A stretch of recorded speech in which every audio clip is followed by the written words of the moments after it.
أعوذ بالله من الشيطان الرجيم. بسم الله الرحمن الرحيم، والصلاة والسلام على أشرف المرسلين سيدنا محمد وعلى آله وأصحابه وسلم تسليما كثيرا. ما بعد. السلام عليكم ورحمة الله وبركاته. بركم للجمعة الله يمني تامنا. يوم زمني في رقم كمية 10 ذي الحجة kwanuka goma da ke zuwa cikin watan zulhijja, watan hajj ko mu ce watan layya kenan. Kwanuka goma na farkon wata zulhijja. Ji manzo Allah sallallahu alaihi wasallam wai ba rana ko ba kwanuka da aikin kirki cikin ke da lada da yawan da ya fi wanga kwanuka goma na zulhijja. Don Allah subhanahu wa ta'ala da kanshi ya rantsuwa da wannan kwanuka goma shine ce bismillahir rahmanir rahim wal fajr wa layalin ashr ga kwanuka goma ga Allah ke hoto shi.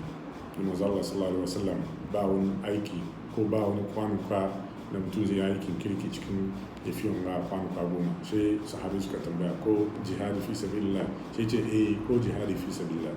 Ba sai dai jihadin da mutum ya fita da arzikinsa da rayinsa, kuma a cikin biyun duka ba wanda ya komo.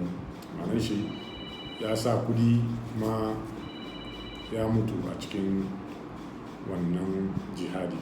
Da shi wannan mutum kawai zai fi wanda ya yi aikin kirki cikin kwanuka goma da muke batun shekara. Washe mulle